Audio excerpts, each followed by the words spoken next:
Hi, I'm Chris from Cheers Babe, and for today's hot take, we're walking you through 3 ways to make your brand stand out. What I'm going to share with you today is what's been most helpful for Cheers Babe.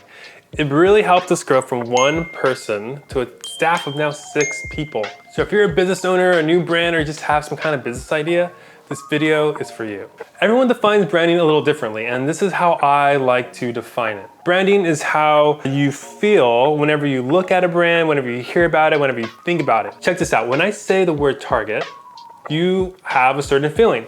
And then when I say the word Walmart, you feel a totally different way. And it's because of your experience with that brand. If you're an entrepreneur, you have to realize that you're talking to people who are gonna consider how you make them feel as part of the reason why they choose to hire you or to buy your thing that you're trying to sell. Here are 3 ways to help your brand stand out. Number 1, commit to a clearly defined audience and stay committed to them. Filter everything through this. Branding really starts here. I mean, if you've read books or articles, you've heard of this concept that your brand should repel and attract certain people. You should be repelling people who would never care about your business in a million years while attracting the person who's looking for someone just like you. So when you start to write something for Instagram or post a picture or whatever, ask yourself, would my ideal audience care about this? Will they think this is noise? Will they find this useful or valuable? You want to make things that your audience will be happy to find. But beware of this pitfall. When things aren't working as you had hoped and planned, you might want to change your audience. You might think that, oh, I have my audience wrong, I should be talking to someone else or whatever. But don't let your fear tell you that. Instead, find a friend or 2 who are in your ideal audience and ask them what they think.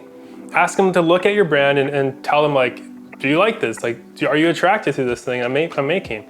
And whatever they say will give you a clue if you're hitting the mark or not. Next, how you sound is just as important as how you look. The words you use, or in business speak, the copy that your brand uses is just as important as your visuals. So the way that you talk about yourself, the problem you're trying to solve, or just any caption on Instagram is really important. So when you have to write some kind of caption or blurb, just ask yourself, would my ideal audience care about this? Now, writing can be a really scary thing, especially if you don't see yourself as a writer.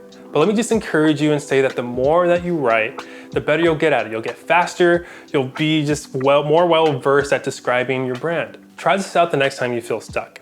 Write the thing you gotta write, leave your writing for like 15 minutes, just totally forget about it, and then come back to it and read it. And ask yourself, like, would my audience find this helpful? Would they think this is interesting to read? And then tweak as needed. And if you still don't like where you ended up, just post it anyways. Don't let imperfection get in the way of what you gotta do. We gotta embrace that our business isn't gonna be perfect, ever. The last thing I gotta share is a tricky one, and it's kind of exhausting to hear about. You have to just keep refining your brand every single day.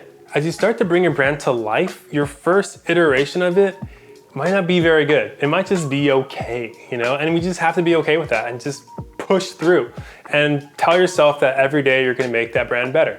Here's an example from Cheers Babe history. This is our very first Cheers Babe website right here.